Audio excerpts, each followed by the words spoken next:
Every thought and discovery from our past once balanced on a razor's edge. This is the untold odyssey of the world's first knowledge keepers, the guardians of lost libraries who fought to save our collective memory from oblivion. You will uncover the secret battles waged across millennia to protect the ideas that built our world. Who were the unsung heroes that stood between civilization and a permanent dark age? And what desperate methods did they use to keep the flame of knowledge alive? What does it truly mean to be the guardian of a story that must not be forgotten? The first marks pressed into wet clay were more than simple records. They were a revolution in human thought. In the Fertile Crescent, around 3,400 years before the Common Era, Sumerian scribes began etching a script we now call cuneiform. These wedge-shaped symbols, made with a stylus cut from a reed, transformed fleeting speech into a permanent, tangible thing. This was the dawn of recorded thought, and with it, the birth of the first knowledge keepers. These were not merely transcribers, they were temple administrators and royal scribes, a privileged class whose duty extended far beyond copying. They were interpreters, curators, and the sole guardians of a society's entire operating system. Archaeologists piecing together libraries like the one discovered at Ebla have found these clay tablets contained everything. One shelf held meticulous accounts of grain harvests and livestock, the mundane ledger of a kingdom's economy. Right beside them rested epic poetry, hymns to gods, and complex legal codes. This was a complete societal memory, stored together without distinction between the practical and the profound. The process itself was a ritual of preservation. Scribes would carefully prepare the clay, inscribe it, and sometimes bake the tablet to hardness. These fragile libraries were stored in dedicated rooms, organized on shelves, with labels made from smaller tablets acting as a primitive catalog. It was a sophisticated understanding of information management that, in its intent, rivals any modern digital archive.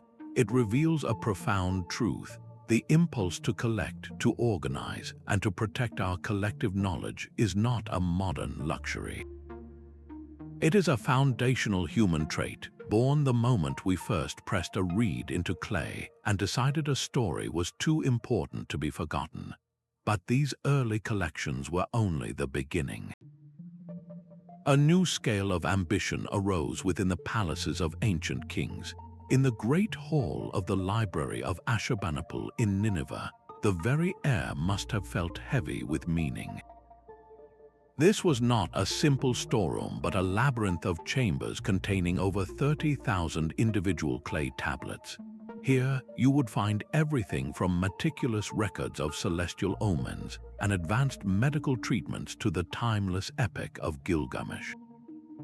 This was knowledge centralized on an unprecedented scale, transformed by empire from a practical tool into a profound symbol of power and cultural supremacy.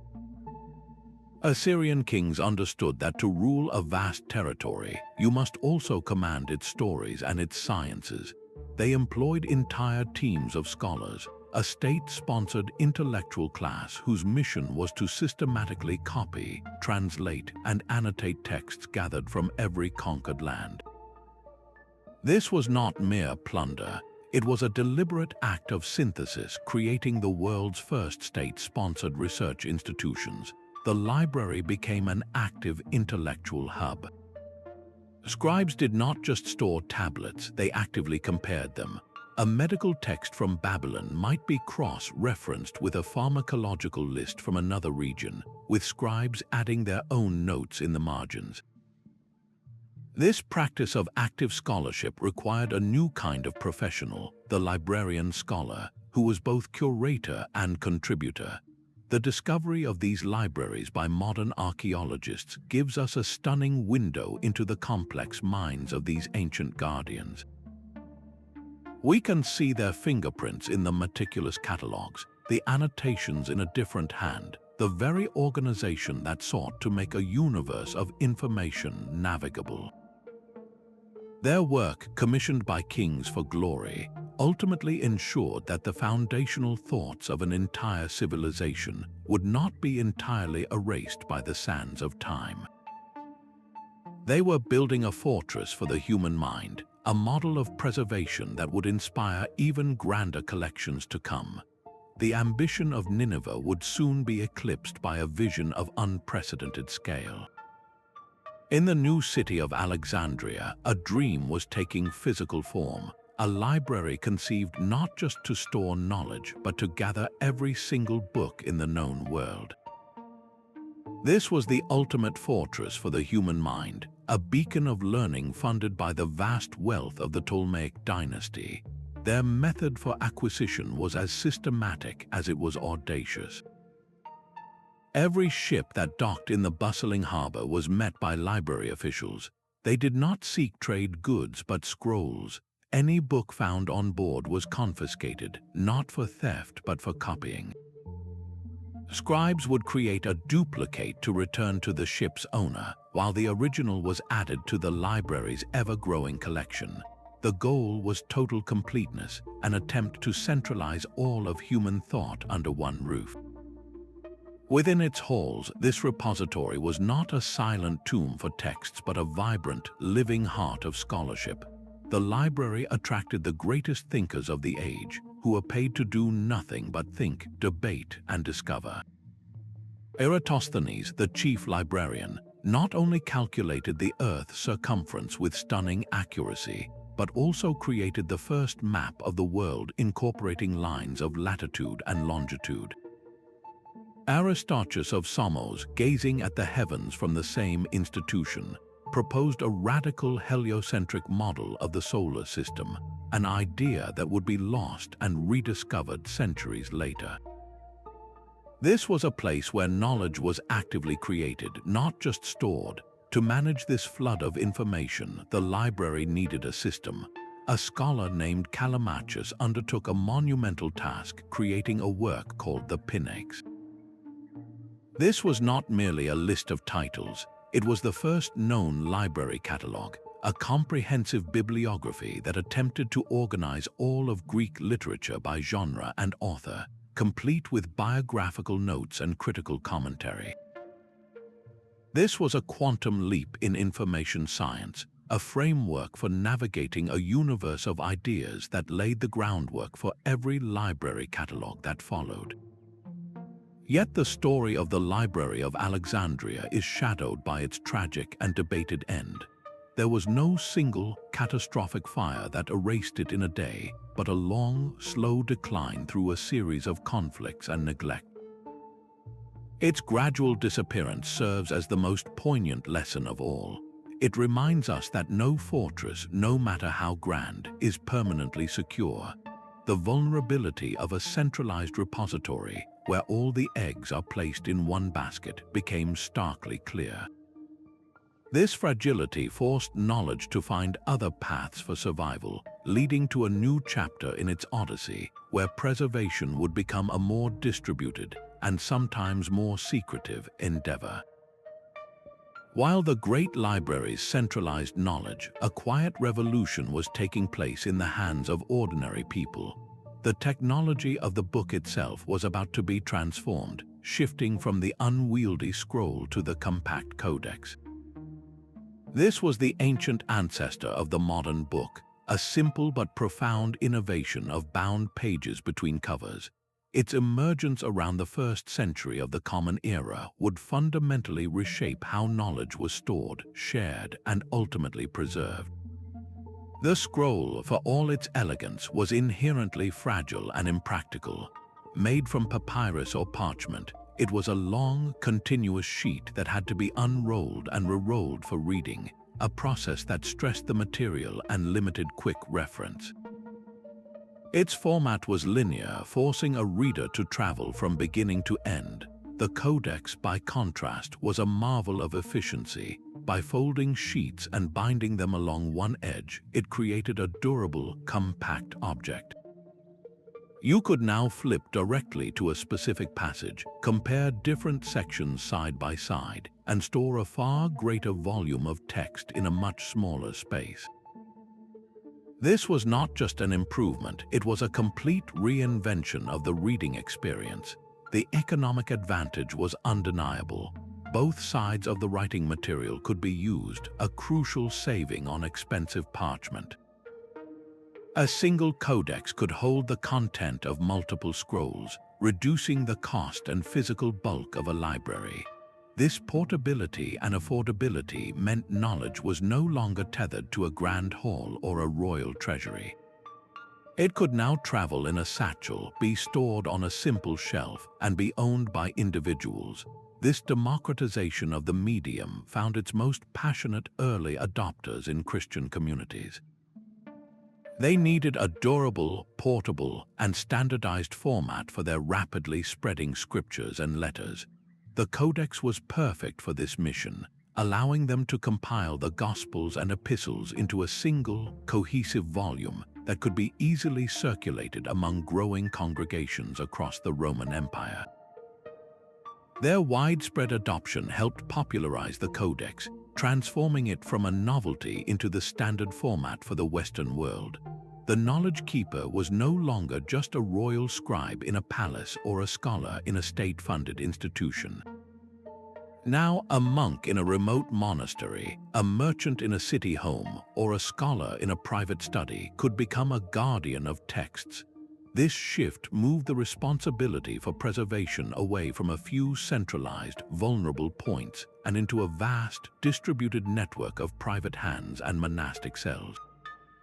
The survival of knowledge no longer relied solely on the fate of a single great library, but on the resilience of countless smaller collections, setting the stage for a new kind of guardian to emerge from the most unexpected places. While the Codex made knowledge portable, it still needed human hands to ensure its survival. As the political order of Rome fractured, a new kind of fortress for the mind emerged, not in bustling cities but in remote, silent valleys. Within the cold stone walls of medieval monasteries, the flickering light of classical learning found its most resilient guardians. Here, in rooms called Scriptoria, monks undertook a sacred duty that blended art, devotion, and sheer endurance. Their vow of poverty and obedience extended to the page, where their labor was not for personal glory, but for the preservation of civilization itself. The work began long before a single word was written. A scribe would first prepare the parchment, scraping and stretching animal skin into a smooth, durable writing surface. He would then mix his inks, creating rich black from soot or oak galls, and vibrant colors from precious minerals and plants for the illuminations to come. Each step was a ritual, a physical act of reverence for the knowledge he was about to transcribe. This was far more than mindless copying. A monk was an editor, a translator, and a scholar. He might be working from a fragile, aging manuscript in Latin, cross-referencing it with a text in Greek, or even translating a crucial Arabic scientific treatise. In this way, the works of Aristotle, the geometry of Euclid, and the medical wisdom of Galen were carefully tended and passed down.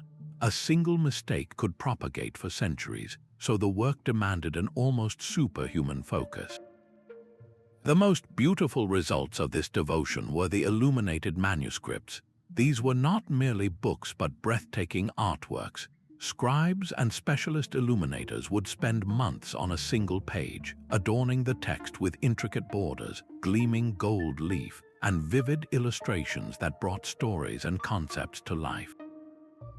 These visual marvels served a dual purpose. They glorified the divine word and made the texts more memorable and engaging, ensuring they would be cherished and protected. Through the long centuries often called the Dark Ages, these monastic communities formed a vast, distributed library network stretching across Europe. There was no central catalogue, no single ruler directing the effort. Instead, each monastery was an independent node, a repository of knowledge curated by its own collection of copied and donated texts. If a fire destroyed one abbey or war ravaged a region, the chances were high that a copy of the same text survived in a scriptorium hundreds of miles away. This decentralized system of preservation, powered by silent, devoted labor, became the ultimate insurance policy for the Western mind. The intellectual fires of the Renaissance were not sparked from nothing. They were rekindled from countless flames that these monastic keepers had sheltered through the long night, proving that unwavering dedication can, and did, triumph over the chaos of a fallen world. A new beacon of learning now rose in the east, casting its light across continents. In 8th century Baghdad, the Abbasid caliphs forged an institution that would redefine the very purpose of a library.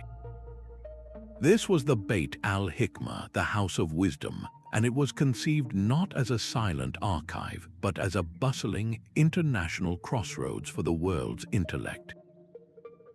Its mission was breathtakingly ambitious: to systematically gather every significant text from every known civilization and translate it into Arabic, the new lingua franca of science and philosophy. Agents were dispatched across the known world, from the ancient libraries of Byzantium to the scholarly centers of Persia and India, tasked with acquiring precious manuscripts.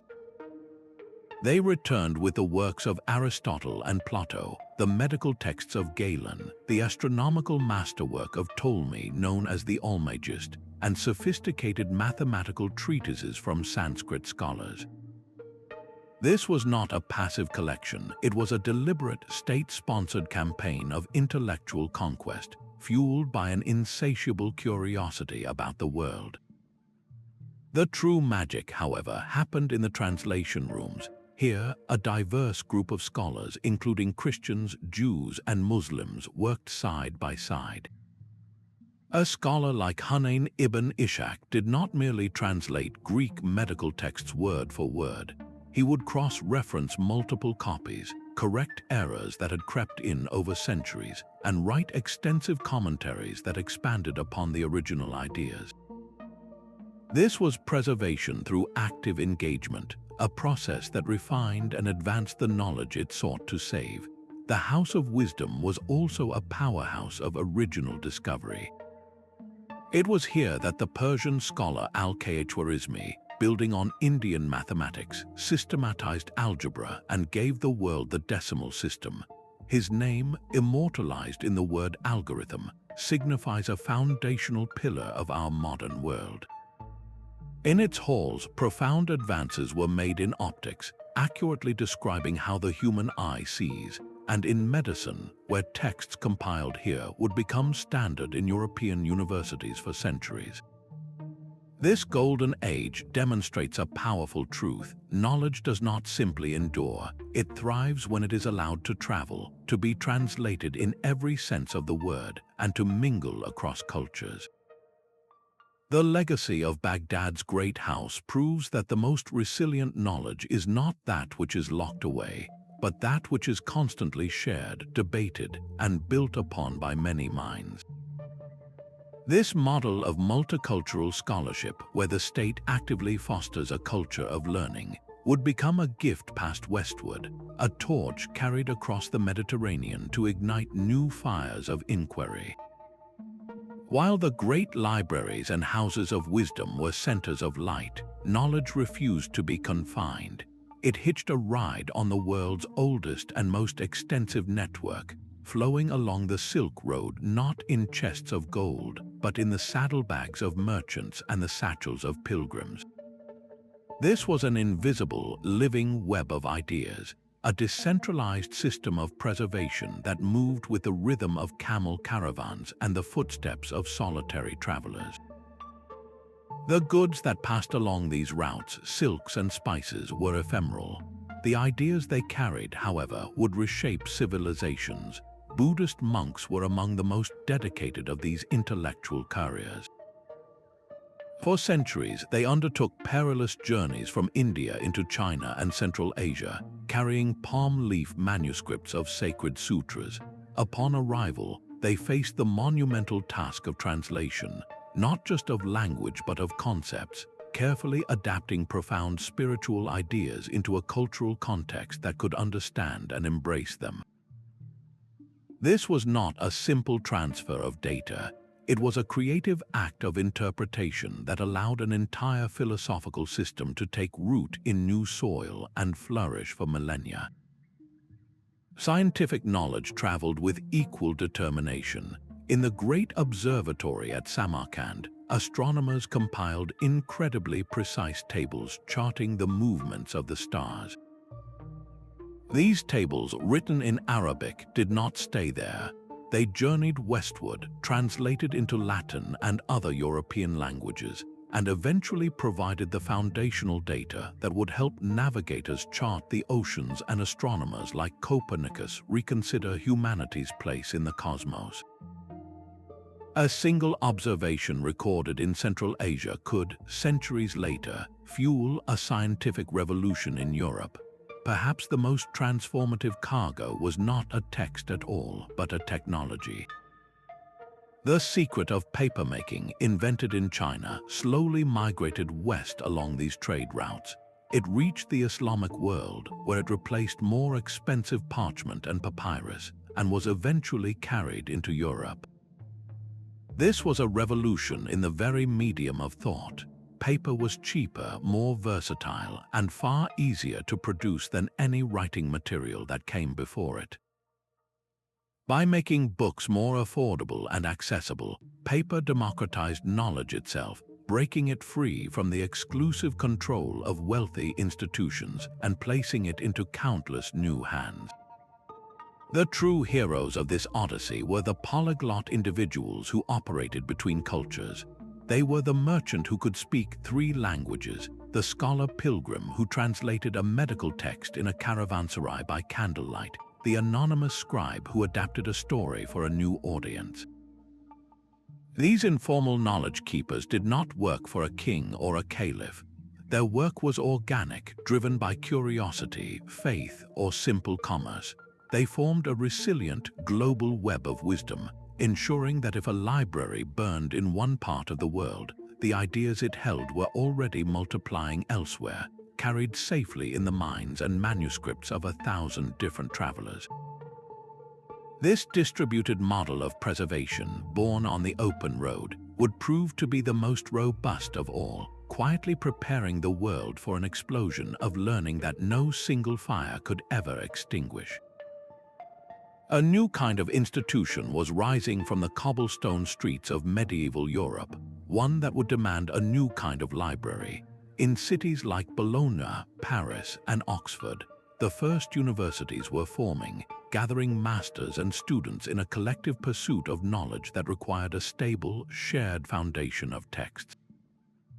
The library was no longer a treasure for a privileged few or a sacred duty for monks in seclusion. It was becoming the very engine of academic life. The earliest university libraries were humble, pragmatic places. Books were prohibitively expensive, painstakingly handwritten on costly parchment. To ensure these vital texts remained available to all scholars, they were often literally chained to their reading desks.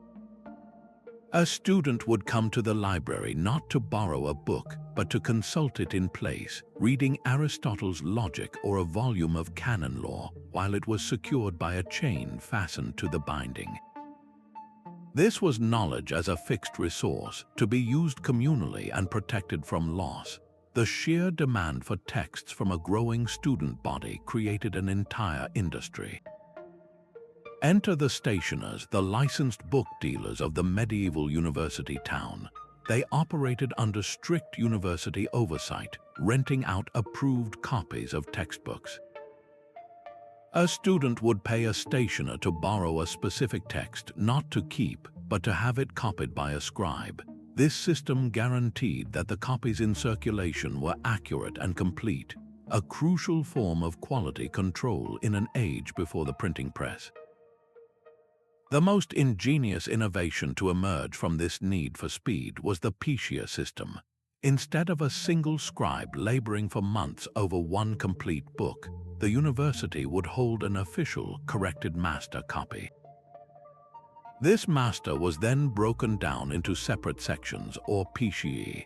Multiple scribes could then rent these different sections simultaneously, each copying their assigned portion.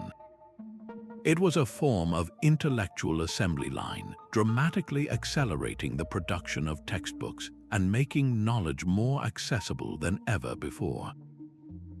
These libraries became the central hubs for the fierce intellectual debates of scholasticism. Scholars and students did not just read Aristotle, they argued over every line, cross-referencing his works with commentaries by Arabic philosophers like Averroes and the writings of the Church Fathers.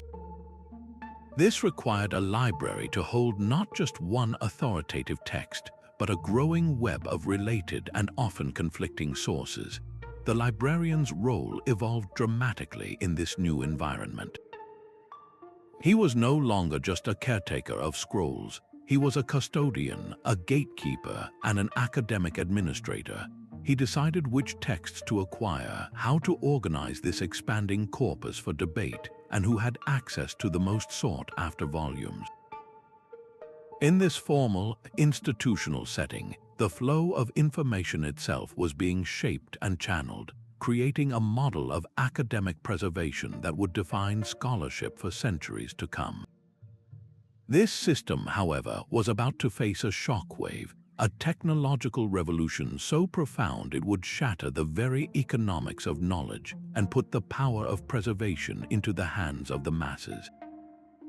The quiet scratching of a scribe's quill was about to be drowned out by the mechanical rhythm of the printing press. In the mid-15th century, Johannes Gutenberg's workshop in Mainz became the epicenter of a shockwave that would reconfigure the entire landscape of human knowledge. His invention of movable type did far more than accelerate book production. It fundamentally rewired how ideas were preserved and who held that power.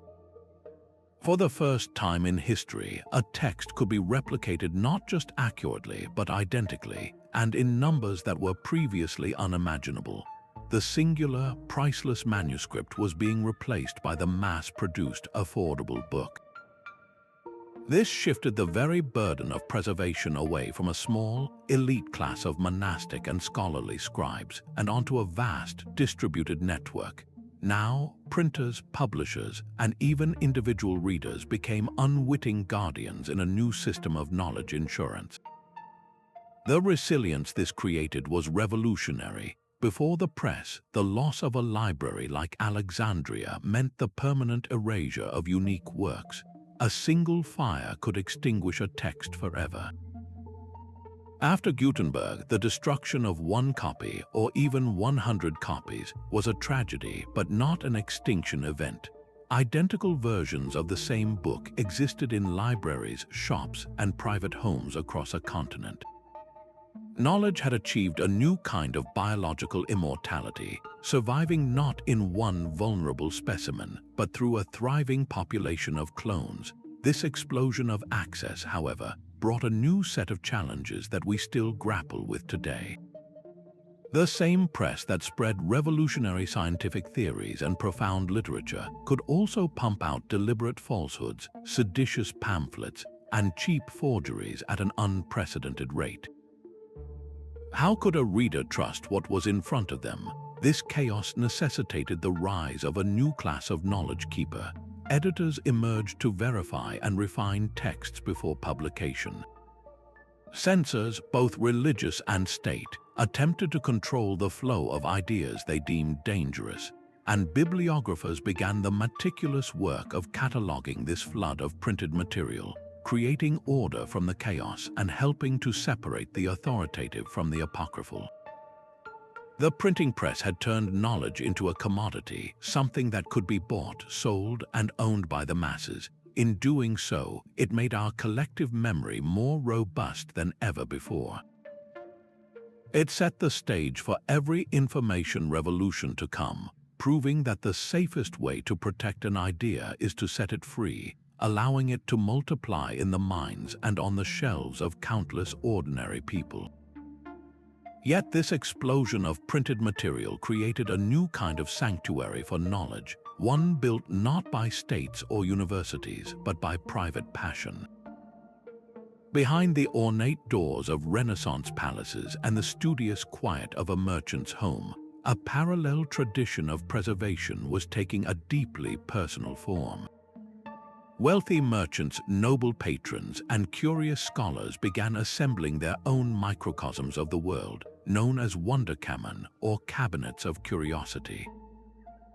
These were not libraries in any traditional sense, but immersive, encyclopedic collections where a rare botanical specimen might sit beside an ancient Roman coin, a fossil, a dazzling piece of coral, and a beautifully bound book of poetry. The impulse was to gather all of creation into a single room, a physical manifestation of human understanding and the wonders of nature.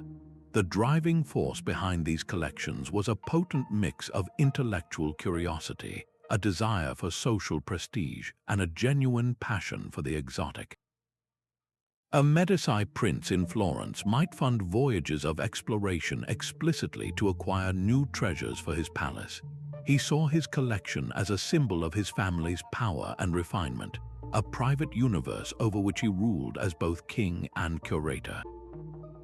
These individuals were not passive hoarders, they were active, independent curators of the world's wonders, driven by a need to classify, to understand, and to possess the breadth of human and natural achievement. The approach was often eclectic, guided by a sense of wonder rather than strict scientific taxonomy. A typical cabinet might juxtapose a genuine dinosaur bone with a piece of supposed unicorn horn, its value lying not in its factual accuracy, but in its ability to inspire awe and conversation. This very lack of rigid system, however, had a profound benefit.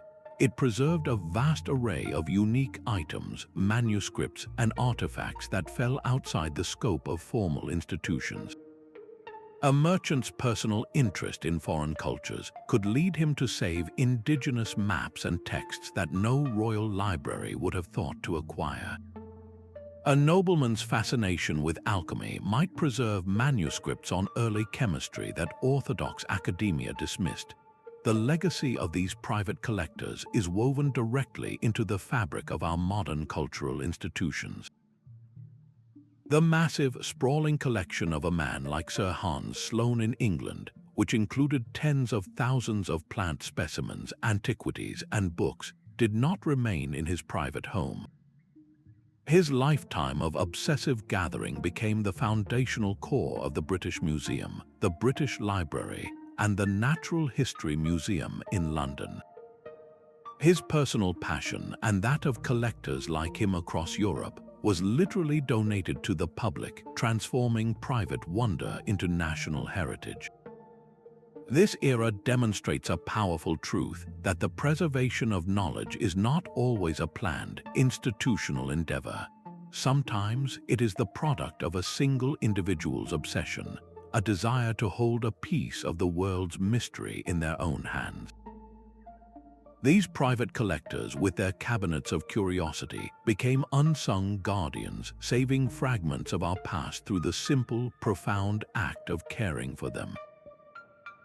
Their work set the stage for these collections to outgrow the private study and step onto the world stage, becoming the great public institutions we know today. Private collector's cabinet was a world in miniature, but the Enlightenment dreamed of a world in a building.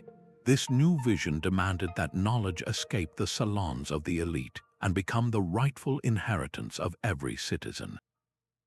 It gave birth to the National Library, a monumental institution designed not for a king or a university, but for the nation itself. These were repositories intended to capture the entire intellectual output of a people, transforming royal treasures into public property. In France, the magnificent Bibliothèque Nationale de France began its life as the Royal Library of King Charles V.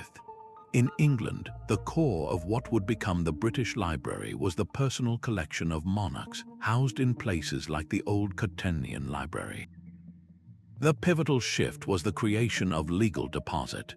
The Montpellier Ordinance of 1537 in France was a revolutionary decree. It legally required every publisher in the kingdom to deposit a copy of each new book with the Royal Library. This was not a request, it was a mandate for comprehensiveness. The goal was to create a perfect, complete archive of the nation's published thought, a mirror of its intellectual soul.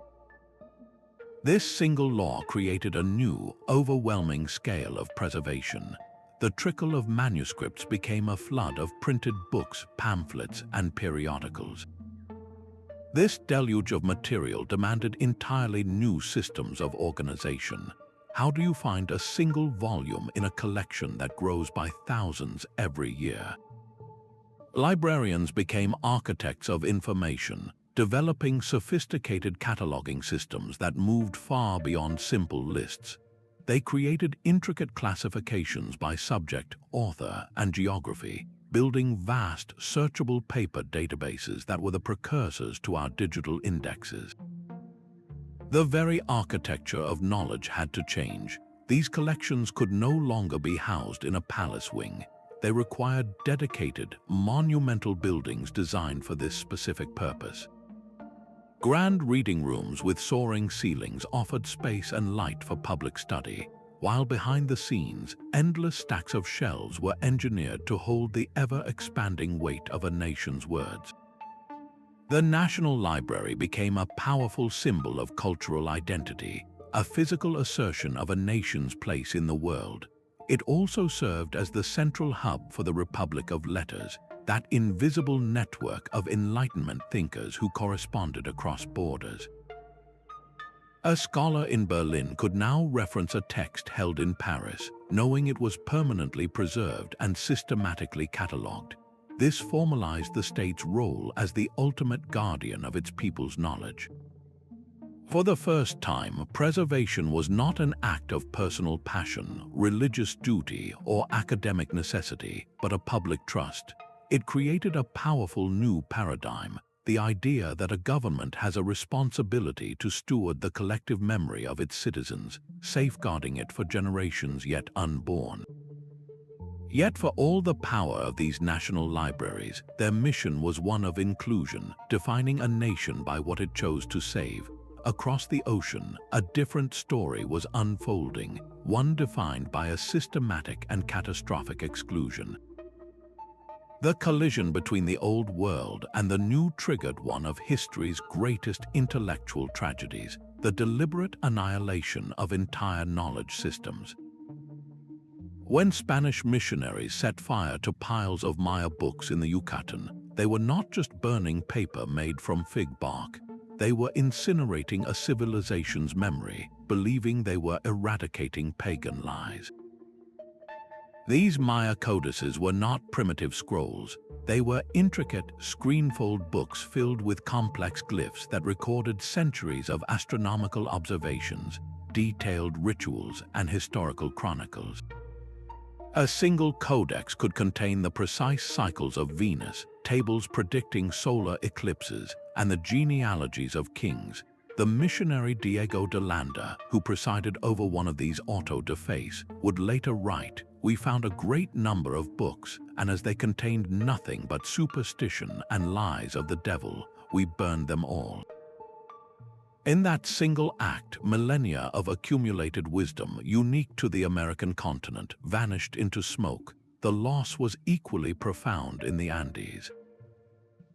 The Inca Empire managed its vast territory without a written script as Europe understood it. Instead, they used the quipu, a complex system of knotted cords made from cotton or camelid wool. To the conquistadors, these were mere trinkets or primitive accounting tools. In reality, the quipu was a sophisticated, three-dimensional language. The type of knot, its position on the string, the color of the cord, and the spin of the fiber all combined to encode information.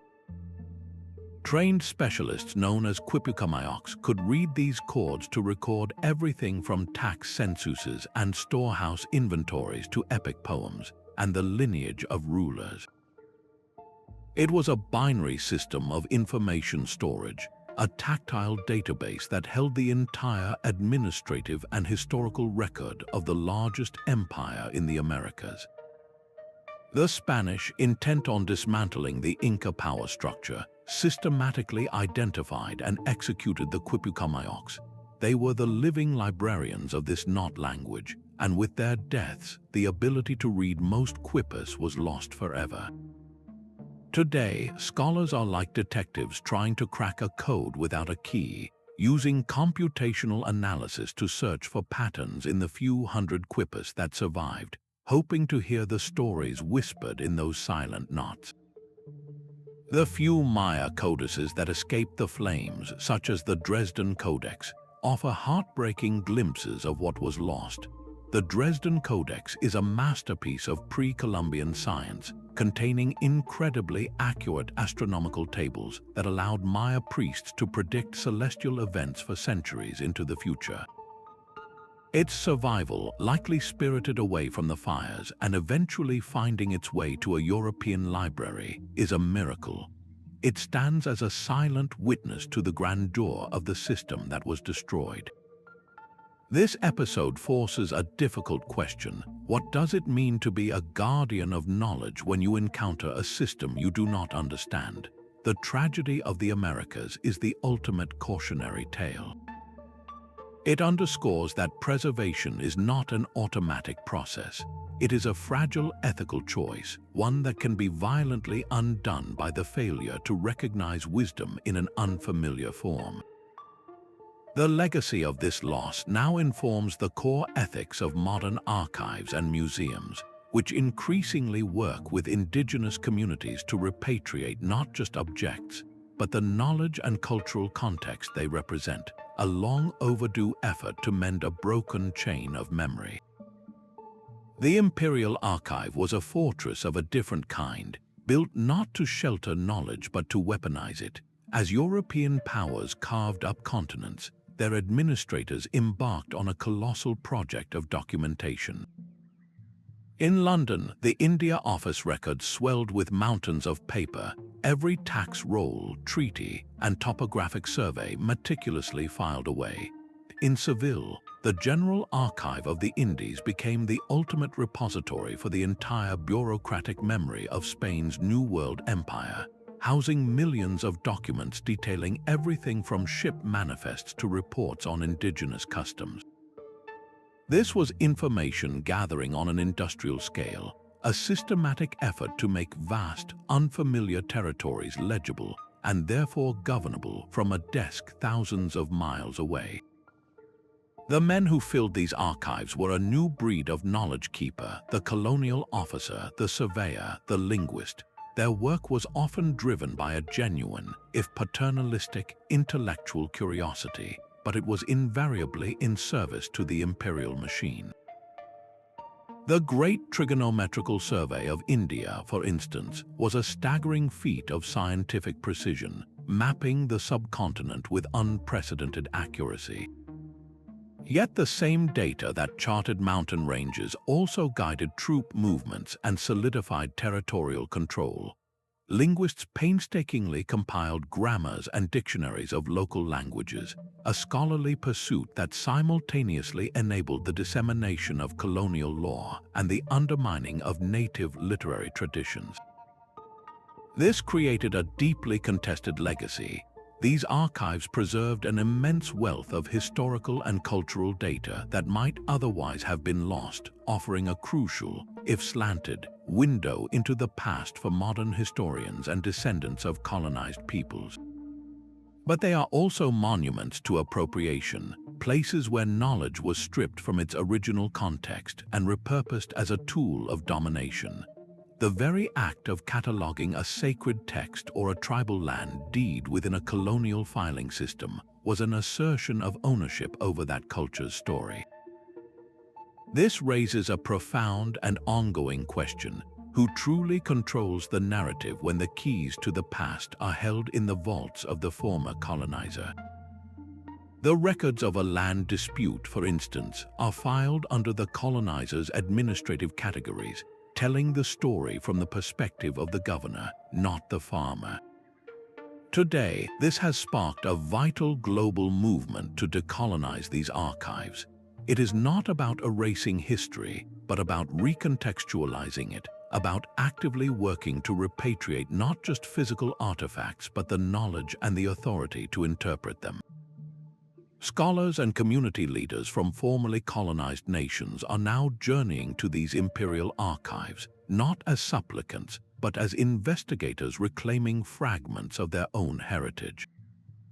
They are reading between the lines of colonial reports, cross-referencing ledgers with oral histories, and piecing together a narrative that the original compilers never intended to tell. This difficult, essential work acknowledges that preservation itself is not a neutral act. The same archive that was built to control a population can become, in the right hands, a tool for its empowerment, proving that the odyssey of knowledge is not just about what is saved, but also about who finally gets to tell its story. Our own century is now the most documented in history, yet it stands on the brink of becoming the most forgotten. We have traded clay and parchment for hard drives and cloud servers, creating a staggering volume of digital information, but this very abundance introduces a terrifying fragility. We are facing the paradox of a potential digital dark age, a future where historians might look back on our era and find only corrupted files, unreadable formats, and broken links. The knowledge of our time is stored on media that is physically fragile and logically obsolete. A magnetic hard drive can degrade in a decade. A floppy disk from the 1990s is already an unreadable relic for most people. This is a problem of both the container and the code. Even if the physical drive survives perfectly, the software needed to open a decades-old word processing file may no longer exist. Digital preservation is no longer about safeguarding a physical object on a shelf. It is a frantic race to maintain functional access, a continuous process of migrating data from one format to the next before the old one vanishes forever. Consider the simple hyperlink, the foundation of the modern web. Link rot is a constant erosion of our digital memory, where countless web pages and the resources they point to simply vanish, leaving a trail of dead ends. An academic paper citing an online source can become useless in just a few years. Our collective conversation on social media platforms is even more ephemeral. These vast archives of public thought are stored on corporate servers, subject to changing business models, technical failures, or simple deletion. A tweet or a post that captures a pivotal cultural moment is not printed on vellum. It is a flickering pixel in a system that has no obligation to keep it alive. In response, a new generation of digital guardians has emerged. The Internet Archive and its Wayback Machine act as a global time machine, tirelessly crawling the web and taking snapshots of billions of web pages, preserving the look and feel of the Internet as it existed on a specific day. They are joined by international digital preservation consortia, where libraries and universities collaborate to develop open standards and shared repositories, creating a distributed safety net for our collective digital output. Their task is monumental, a constant, silent war against the relentless tide of obsolescence. They are the modern equivalents of the monastic scribes, but instead of copying texts by hand, they write code that automatically migrates file formats and emulates old software environments. This global effort underscores a profound shift. The new knowledge keepers are not just curators of static objects. They are the sustainers of a living, breathing digital ecosystem, fighting to ensure that the odyssey of our time does not end in a silence more absolute than any library fire. A quiet revolution has been unfolding within the hushed stacks and community rooms of your local library.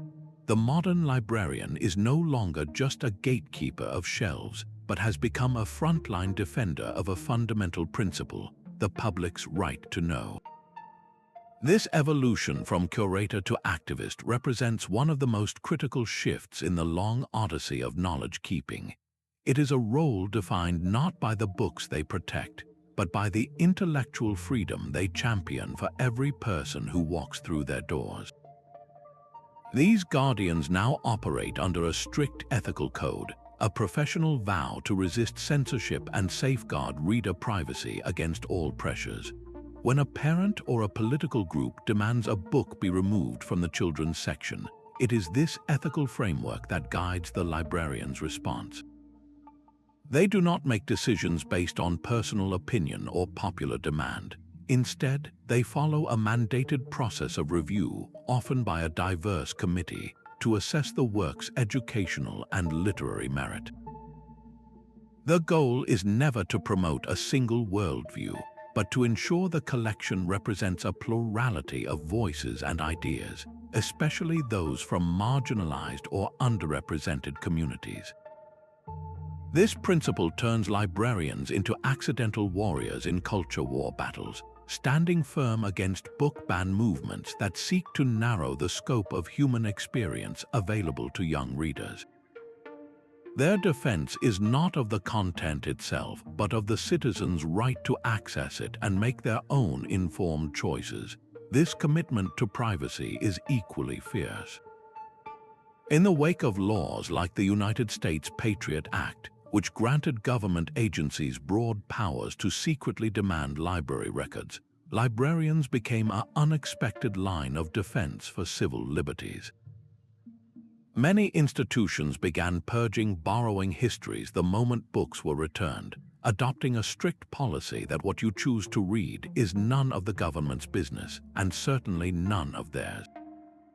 Some libraries even posted conspicuous warnings informing patrons that their reading habits were no longer confidential. This was a direct, courageous form of nonviolent resistance, a way of saying that a truly free society requires spaces for unmonitored private thought. In an age saturated with digital misinformation, their role has expanded once more. Librarians are now essential guides in the murky landscape of online information. They teach media literacy workshops for patrons of all ages, offering tools to distinguish credible journalism from clever propaganda, to identify the hidden biases in a search algorithm, and to understand the financial incentives behind a viral post. They help a senior citizen spot an online financial scam, guide a student through the complexities of academic research databases, and show a job seeker how to build a professional digital presence. This is active, participatory guardianship in its purest form. They are not just providing information, they are equipping people with the critical thinking skills necessary to navigate the world themselves. This transformation proves that the guardian of knowledge in the 21st century is an active participant in democracy itself. Their work safeguards more than just information. It protects the very right to access it freely, to question it, and to use it as a tool for empowerment. In doing so, they honor the deepest legacy of their ancient predecessors, ensuring that the fortress of the mind remains a place of open doors and boundless curiosity for everyone. This digital idealism confronts a deeply entrenched economic fortress, the traditional academic publishing industry. For decades, the process has followed a troubling cycle. Public funds from government grants often pay for the research. Scholars, also frequently publicly funded through universities, perform the studies and write the papers. They then hand over their work for free to private publishing corporations. These corporations manage the peer review, also performed by unpaid academic volunteers, and then sell the final journal articles back to the very same universities and the public at staggering profits. The knowledge paid for by society is locked away from society. It is a system that has been described as a bizarre form of triple billing, where the public pays for the research, the writing, and then pays again to read the results. This creates an immense barrier. A patient seeking the latest medical study, a student in a developing nation, or an independent inventor without a university affiliation is met with a paywall, a digital gatekeeper demanding $30, $50, or even $100 for a single article. The open access movement arose in direct opposition to this. Its core philosophy is simple and powerful. Knowledge, especially that created for the public good, is a common resource, a shared heritage that should be available to everyone, everywhere, without financial or legal barriers. This is not just about convenience, it is about equity and the fundamental pace of human progress. The practical implementation of this philosophy has been breathtaking. Platforms like Arxiv, a free repository for scientific papers, have fundamentally changed how fields like physics and computer science operate. Researchers upload their preprint papers to Arxiv before formal journal publication, allowing for immediate, global feedback and collaboration, accelerating the speed of discovery by months or even years. In the life sciences, PubMed Central serves as a vast, searchable digital library for biomedical literature, ensuring that crucial medical research funded by the National Institutes of Health is accessible to doctors, researchers, and patients worldwide. The legal framework that makes this possible is just as revolutionary. Creative Commons licensing provides a suite of clear, simple copyright licenses that creators can attach to their work. Instead of the default all rights reserved, a creator can choose a license that says some rights reserved, explicitly granting the public permission to share, use, and even build upon their work, as long as they are given proper credit. This has empowered a new culture of sharing, from academic textbooks and educational videos to scientific data and artwork, building a true digital commons. The new guardians of this commons are not librarians in silent halls, but activists, programmers, and scholars who build and maintain these digital infrastructures. They are the computer scientists who write the code for open-source repository software, the lawyers who craft equitable copyright licenses, and the researchers who bravely choose to publish their findings in open access journals, even when it might cost them personally in a system that still values prestige.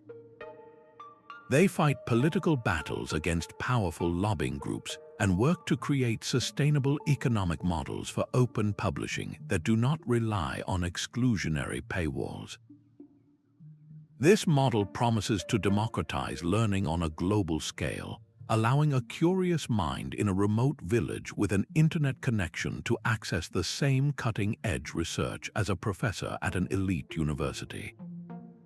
It aims to create a world where the odyssey of knowledge is not a series of walled gardens, but a truly collaborative, global endeavor.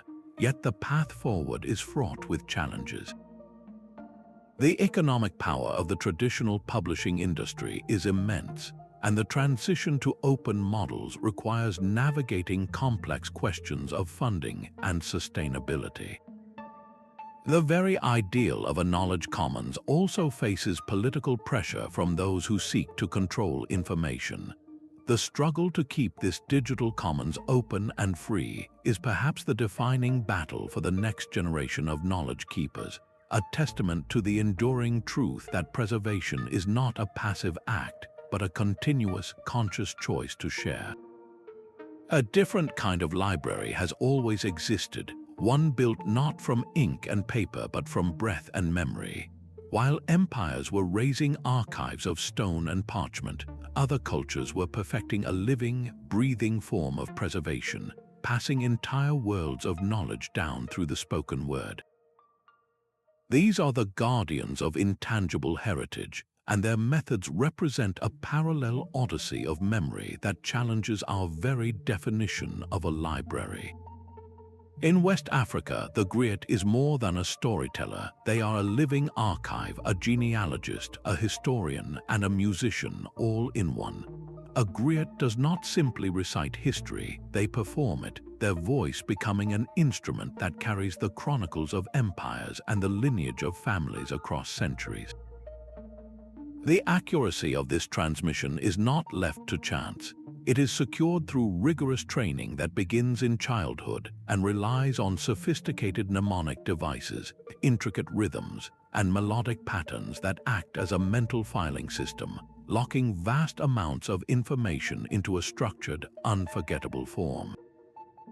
On the other side of the world, Aboriginal Australian elders hold knowledge of the land that is tens of thousands of years old, encoded in songlines.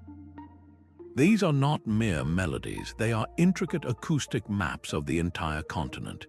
Each song chronicles the journey of ancestral beings and the specific features they created: a mountain, a waterhole, a river. To sing the song is to navigate the landscape, with each verse corresponding to a specific landmark and the practical knowledge associated with it: where to find water, what plants are edible, how the seasons change. This knowledge is not abstract, it is a practical, spiritual, and legal guide to existence, passed down through unbroken performance in a specific cultural context. The modern world has begun to recognize the profound value of these vanishing systems, leading to urgent documentation projects. Linguists and anthropologists now work with communities, using high-quality audio and video recordings to capture elders sharing stories and songs. This creates a vital digital record, a backup for cultural memory that is threatened by globalization and language loss. Yet this very act of preservation introduces complex ethical dilemmas. Who truly owns a recording of a sacred ceremony? The anthropologist who pressed record, the institution that stores the file, or the community that has nurtured that knowledge for millennia? Placing an indigenous song in a university archive, accessible to anyone with an internet connection, can be a form of cultural appropriation, stripping it of its sacred context and the control its rightful guardians have over its use. The survival of this intangible knowledge is not merely a cultural concern, it is a matter of global importance. These oral traditions often contain unique ecological wisdom, detailed understandings of plant properties, animal behavior, and sustainable land management practices that modern science is only beginning to appreciate. They offer alternative ways of seeing human history, chronicling events and migrations that written records have ignored or erased. Their gradual disappearance represents an irreversible loss of human intelligence, a library of life skills and philosophical insights burning down without a visible flame. This reminds us that the fortress of the human mind is built from more than written words. It is built from the songs we sing, the stories we tell, and the practices we maintain, all held in trust by dedicated guardians. Preserving this requires more than just technology. It demands deep respect, collaboration, and a recognition that some of our most precious knowledge was never meant to be written down, only carried forward in the human voice. Sometimes the most faithful guardian of a library is a layer of volcanic ash. In the year 79, a pyroclastic surge from Mount Vesuvius did not just bury the Roman town of Herculaneum, it instantly carbonized an entire villa's collection of papyrus scrolls. For centuries, these blackened, brittle lumps were considered unreadable relics, their secrets locked away by fire and time. This was the villa of the papyri, and its recovery would become one of archaeology's most tantalizing puzzles. The scrolls were so fragile that early attempts to open them caused them to crumble into dust. It seemed the library was lost twice over, first by nature's violence, then by the limitations of human hands. But the odyssey of these texts was not finished. Modern science has now provided the key. Using a technique called multispectral imaging, researchers can digitally peer through the carbonized surface without ever physically unrolling the scroll. By scanning the scrolls with different wavelengths of light, they can detect subtle variations in the carbon-based ink against the carbonized papyrus, making the writing visible for the first time in nearly 2,000 years. This is like listening for a whisper in a hurricane, using technology to hear the voices that natural disaster tried to silence.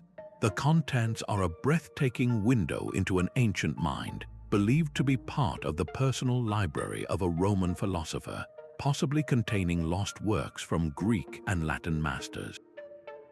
On the other side of the world, a different kind of time capsule was discovered in a sealed cave along the Silk Road near Dunhuang, China. In the early 20th century, a Taoist monk named Wang Yuanlu uncovered a hidden chamber, its entrance concealed for centuries behind a wall painting. Inside was not a tomb but a library. The small, cramped cave was stuffed from floor to ceiling with a staggering hoard of manuscripts, scrolls, and painted banners, a collection that had been deliberately sealed away around the year 1000. The Dunhuang Library offered an unmediated, almost random slice of medieval life along the trade routes. There were Buddhist sutras copied by devout pilgrims, but also mundane contracts for the sale of a donkey, private letters filled with family gossip, students' vocabulary practice sheets, and astronomical charts. This was not a curated royal collection, but a chaotic, beautiful cross-section of an entire society's paper memory, preserved by the dry desert air. These discoveries force historians to rewrite entire chapters. A single receipt found at Dunhuang can reveal new details about trade tariffs, while a forgotten philosophical text from Herculaneum might challenge our understanding of Epicurean thought. They are reminders that history is not a fixed story, but a narrative constantly being revised with each new fragment we recover. The work of these modern guardians, the archaeologists and conservators, is a painstaking blend of art and science. They work in laboratories using humidification chambers to gently relax a crumpled parchment, or synchrotron particle accelerators to map the elemental makeup of a nearly invisible ink stain. Their patience is a form of devotion, a commitment to listening to the faintest echoes from the past. The fact that we can now read words from a scroll turned to charcoal proves a powerful and hopeful idea. No library is ever truly lost as long as the curiosity to find it endures. The Odyssey of knowledge is a story with no final chapter, because a sealed cave or a carbonized scroll may still be waiting, holding secrets that could, at any moment, change our world all over again. Every decision to save one story is a silent verdict against another. This is the quiet, constant crisis facing every knowledge keeper, from the humblest local librarian to the director of a national archive. With finite space, funding, and time, the act of preservation becomes an act of curatorial triage, a series of ethical choices that will determine what future generations are able to remember. Who gets to decide which voices from our chaotic present are deemed essential for the future, and which are allowed to fade into silence? Historically, the answer has been brutally simple. The records that survived were overwhelmingly those created by and for the powerful, the kings, the conquerors, the wealthy merchants. Their letters, their ledgers, their official proclamations were meticulously preserved on durable vellum and in fireproof stone buildings. Meanwhile, the voices of the marginalized, the poor, the enslaved, and the dissenting were often written on ephemeral materials, if they were written down at all, and rarely deemed worthy of a place in the official archive. This has created a profound distortion in our historical lens. We know intimate details of a pharaoh's court rituals, but the daily hopes and struggles of the workers who built his pyramid are largely silent. We have vast collections of colonial administrative reports, but only fragments of the oral histories and cultural knowledge of the indigenous peoples they displaced. The archive itself, by its very composition, told a story of triumph and power, systematically excluding the narratives of the subjugated. In response, a powerful corrective movement is now underway. Modern archivists are actively working to build more inclusive and representative collections. They are no longer waiting for history to come to them in official boxes. Instead, they are going out into communities, collecting the diaries of factory workers, recording the oral histories of refugees, digitizing the flyers and zines of social movements, and preserving the digital archives of online activist communities. Projects like these aim to document the texture of everyday life, to ensure that the future understands our era not just through the speeches of presidents, but through the lived experience of ordinary people. This shift acknowledges that a society's true memory is found as much in its kitchen recipes and its protest songs as it is in its legislative records. Yet an even more difficult question remains: what do we do with dangerous knowledge? Should a library preserve the blueprints for a biological weapon, the manifesto of a violent extremist, or the meticulously kept records of a hate group? The principle of comprehensive preservation argues that to hide any part of the human record is to lie about who we are and what we are capable of. Scholars may need to study these materials to understand the roots of conflict and to prevent future atrocities. Yet the opposing view is equally compelling, that preserving and providing access to such information can directly enable future harm, giving a blueprint to the next perpetrator. There is no easy answer, only a constant, weighty balancing act. This dilemma forces the knowledge keeper to become a philosopher, grappling with the potential consequences of their work. Their decisions, made in quiet rooms, shape the raw materials from which all future history is written. They are not just protecting information, they are defining the very boundaries of our collective memory, determining which shadows from our past will be allowed to fall across the future. This immense responsibility transforms preservation from a simple technical task into a profound moral practice, a continuous conversation about what we value, what we fear, and ultimately who we want to become. The guardians of our past now face a threat far greater than any single fire or war. Climate change is quietly mounting an assault on the very foundations of our memory, targeting the physical sanctuaries that house our collective knowledge. The slow creep of rising sea levels and the sudden fury of extreme weather events are no longer abstract dangers. They are active agents of erosion against our cultural heritage.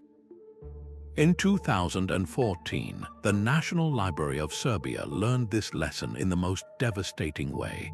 Catastrophic flooding inundated its subterranean storage, submerging over 1 million books, maps, and medieval manuscripts in toxic, muddy water. The immediate rescue operation was a race against time, as conservators and volunteers worked in shifts to freeze thousands of items, a desperate stopgap measure to halt the destructive spread of mold. This was not an isolated incident. In Venice, the historic state archives, which hold priceless records from the Renaissance, are in a perpetual battle with the rising waters of the Adriatic Sea. In Alexandria, the modern Bibliotheca Alexandrina, a monument to the ancient library's legacy, sits vulnerably on the Mediterranean coast, its vast collections at risk from both sea level rise and the increasing frequency of powerful storms.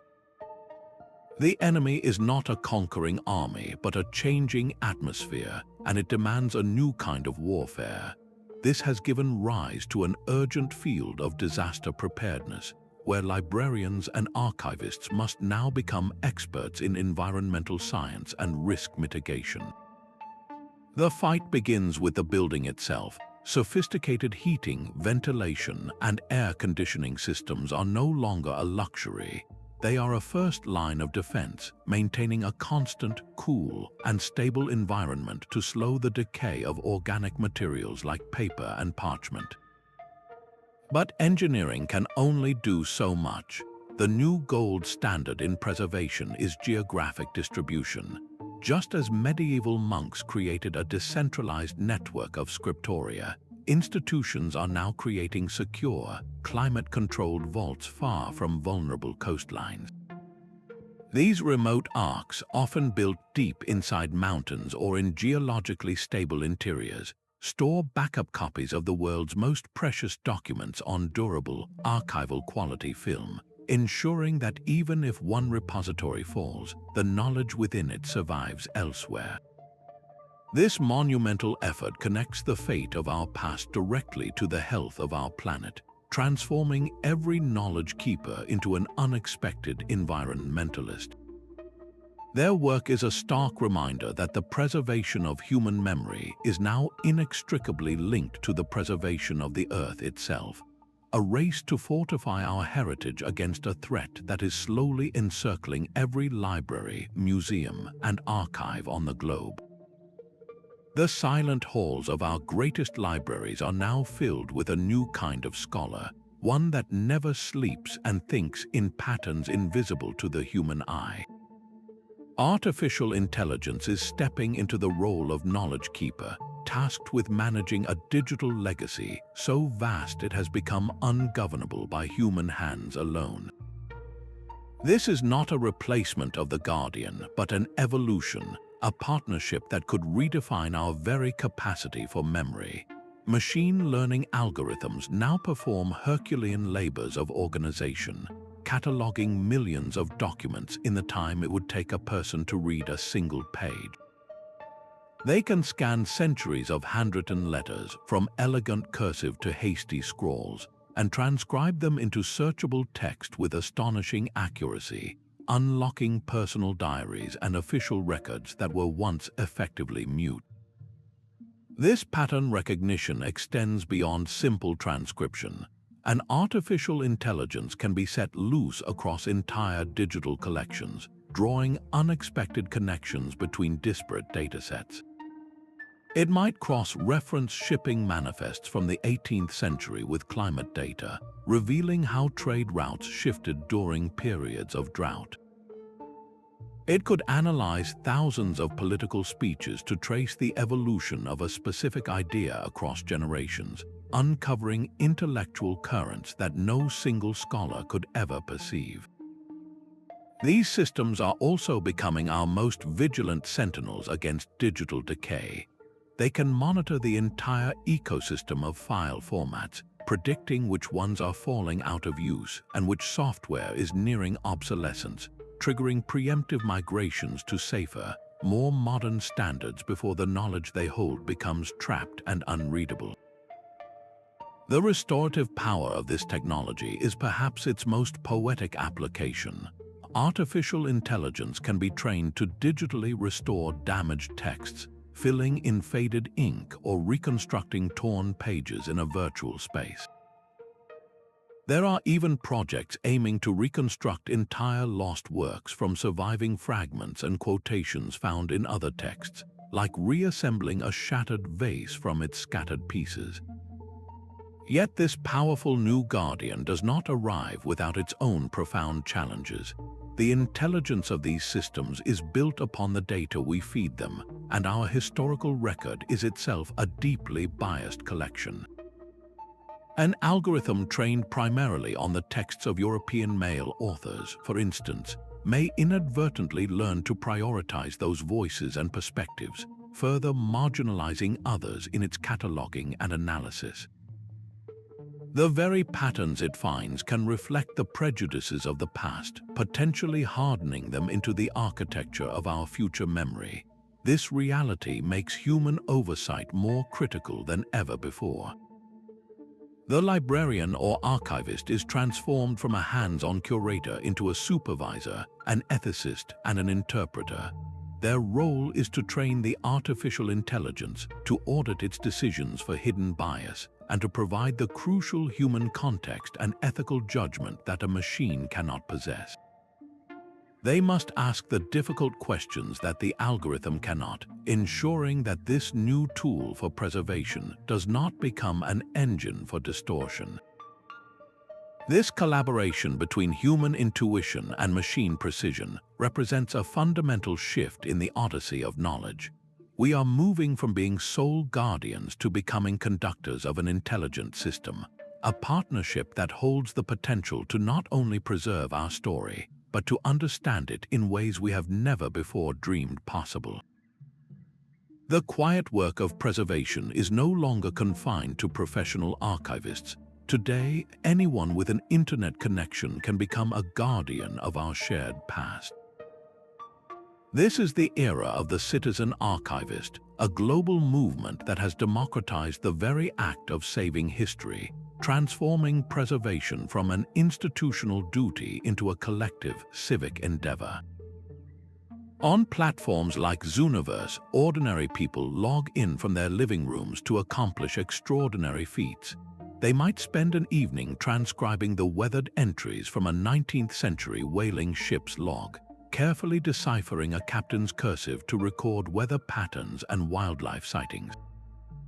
This single act, multiplied by thousands of volunteers, creates a massive, searchable database of historical climate and ecological data that would take a single university research team decades to compile. Across the digital landscape, libraries are harnessing this same power. The New York Public Library invites the public to correct the text of digitized historical menus, helping to fix the errors that automated character recognition software often makes with ornate, faded typefaces. With every correction, a dish like oyster patties or plum pudding becomes searchable, allowing historians to trace culinary trends, migration patterns, and economic shifts through something as humble as a restaurant bill of fare. The motivation for these volunteers is not payment, but a profound personal connection to the material and a sense of shared responsibility. They are driven by the simple, powerful realization that they are helping to save a piece of the story, ensuring that a sailor's daily struggle or a family's celebratory dinner is not lost to time.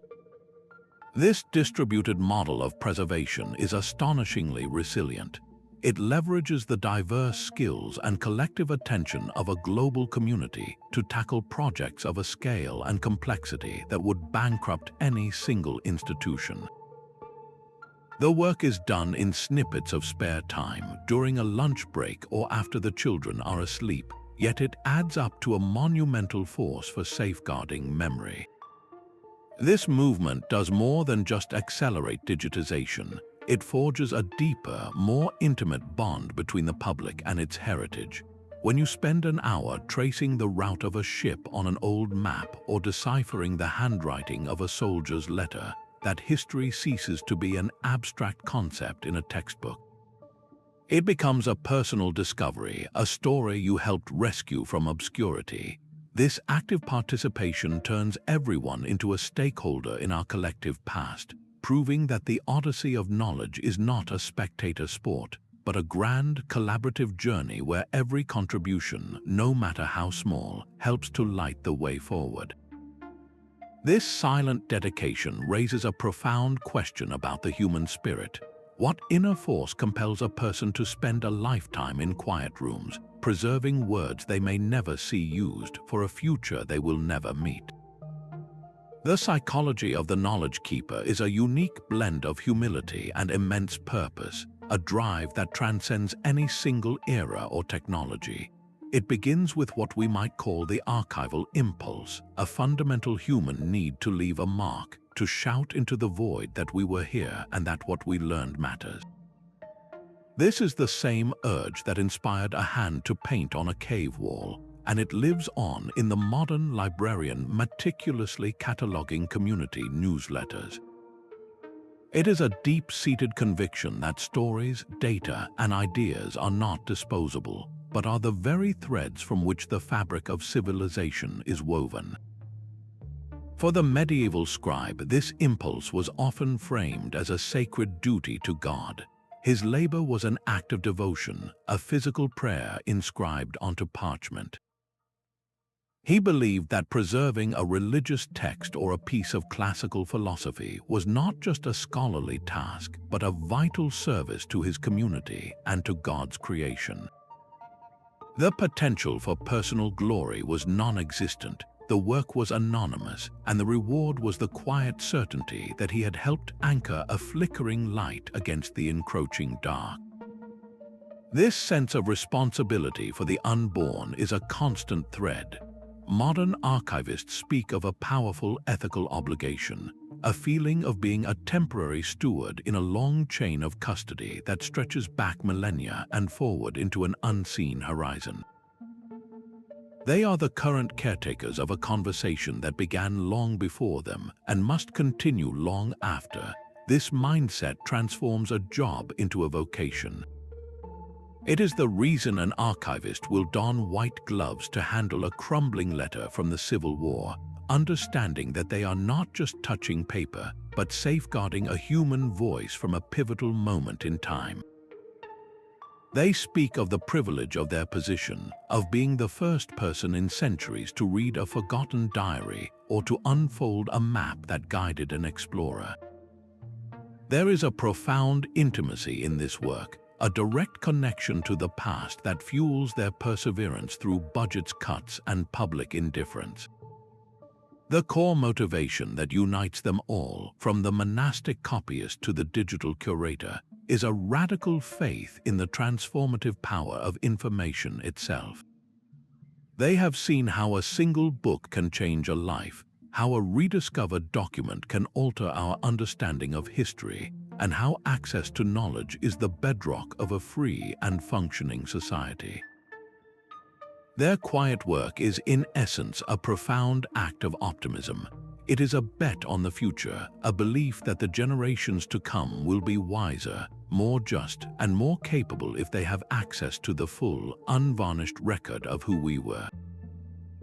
This personal commitment is the invisible engine of the entire Odyssey. For every great library that stands as a monument, there are countless individuals who have chosen to be its steadfast guardians, driven not by fame, but by the simple, powerful conviction that some stories are too important to be lost. This epic journey through time reveals a single, unbroken thread of human dedication. From the first wedge-shaped marks in Sumerian clay to the silent hum of today's data centers, the core mission has never changed. The true guardians of knowledge were never merely shelving books or cataloging scrolls.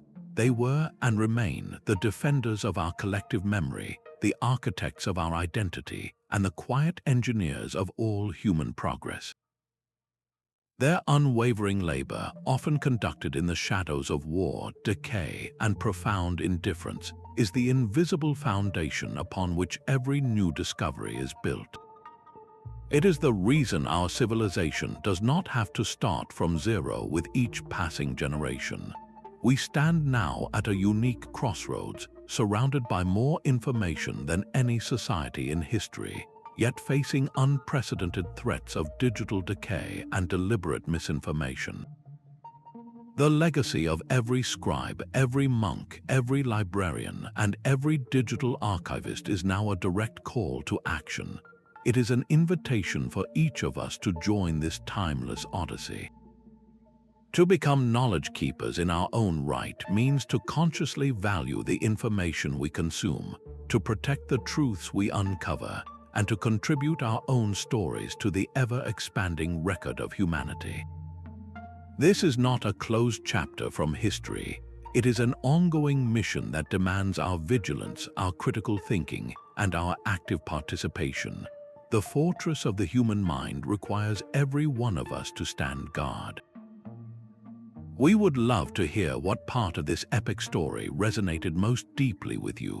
Share your thoughts in the comments below and subscribe to continue exploring the profound mysteries of our past.